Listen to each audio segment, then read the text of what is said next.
So anyway, Sequelitis. and we're not talking about the Ego Raptor show. That's for a later episode. We're talking about sequels of movies. So there's been like a lot of them recently. I know, and most of them needlessly, like fucking Footloose. Who the fuck needed a reboot of Footloose? There's a reboot of Footloose. Yes. Fuck me, that passed me by. You're lucky. I didn't go see it though, but you're lucky you didn't have to see the TV advertisements for. Oh, it's the 2010 version of Footloose, and it's like, you know. Boy, sure makes me want to vomit over everything. So Max, you gonna jump in? Oh yeah, you were just about to. Not really. Wow, this is gonna be a lively topic. Yeah, come on, Max. I mean, come on. From all the examples you could have, I suppose Footloose is a good example to demonstrate how desperate they are. Because honestly, I had no idea what that movie was. I've known of a similar movie. You know that one with Patrick Swayze, the dance movie. Dirty Dancing. I think they rebooted that too, or at least made a sequel for it.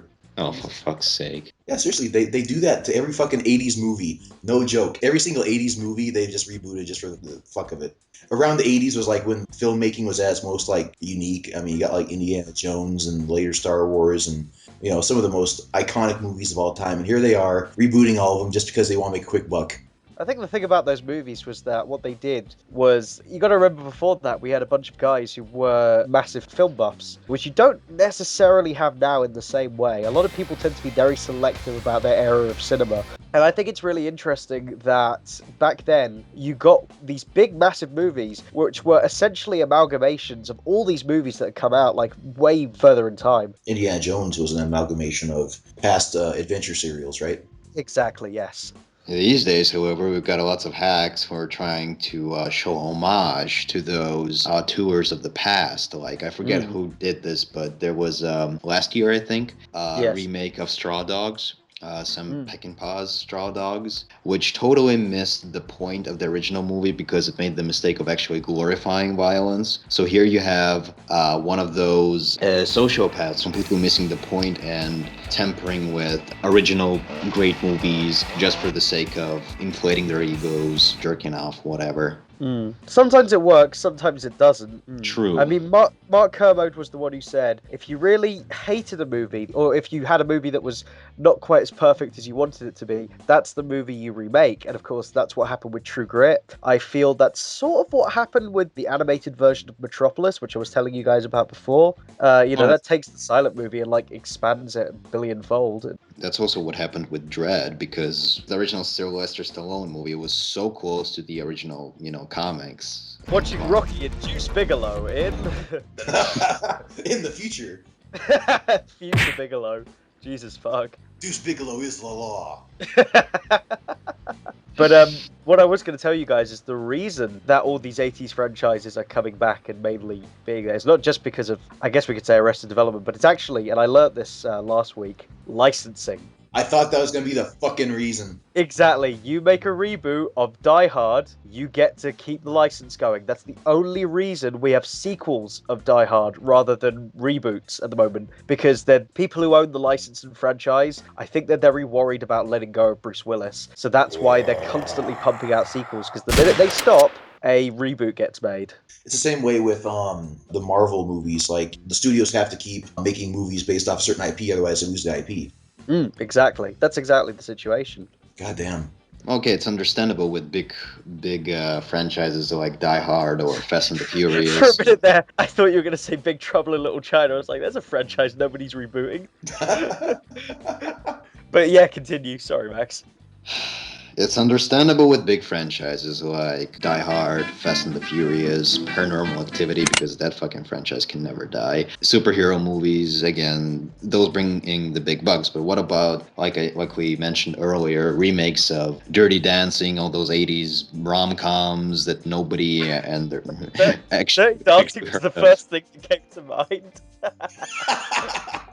Okay, I have Dirty Dancing opened on Wikipedia. I was trying to search if there's actually a reboot. Why did you have it open on sequels, Wikipedia?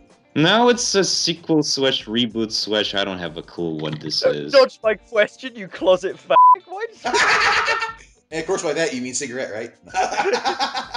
We here at Cheshire Cat Studios do not have any problems with reflects or representatives of that kind of culture. We love tobacco. So anyway, what else is there about sequels? So yes, there's the licensing, there's the branding, franchising, and then of course there's the extension. I mean, we've already talked about Star Wars being extended into the next millennia alone. Yeah, because they can't stop doing that. But the thing is that Disney have always kind of, they've been retooling Star Tours and stuff beforehand. So I feel like a lot of these deals have always been under the table, you know? Max? Max? It wasn't referring me. Kind of hoping you would inject with something. Okay, these kind of deals might have been under the table all this time. Possibly, yes. But it was never as blatant. There was never like, and we need to have a new Spider-Man movie every 3 or 4 years because, yeah, that's sort of kind of the deal with licensing. True. Because I don't remember even in the 80s or just back in the day, Die Hard. It was Die Hard 1, Die Hard 2, Die Hard 3, then it came to a halt because they had run out of ideas. In this case, we need to revive a franchise that's sort of kind of popular. Oh, I know Die Hard. Let's make Die Hard 4, Die Hard 5, then there's going to be a Die Hard 6, blah, blah, blah, and Schwarzenegger is back, and they're going to capitalize on his success. Oh, another good example, Expendables 1, Expendables 2, Expendables 3, but that is a case of blatant, we're already 1 foot into the grave, so might as well make as much money as possible before one of us kicks the bucket. Yeah. Yeah, exactly. I mean, that's a franchise that sells purely on the fact that it's every action star known to man put in the same room. But of course, as you said, they're already 1 foot in the grave, so that's why they're doing it. Expendables 17, Schwarzenegger on a wheelchair with a minigun, welded to it.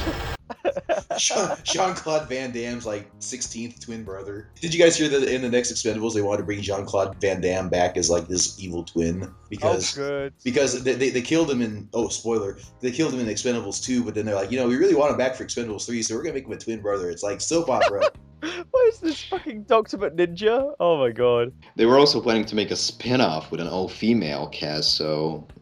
So it'd be like Bridesmaids, but with chainsaws. God. I love the idea dozens and dozens of saggy tits. Yeah. Well, that would essentially be the third Expendables. It's about how their alimony is slowly disappearing because of a plot from their ex-wives. So it's the Expendables versus the Detestables, It's perfect.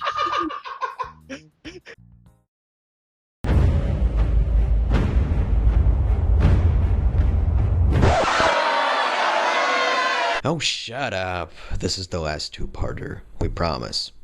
At least for now.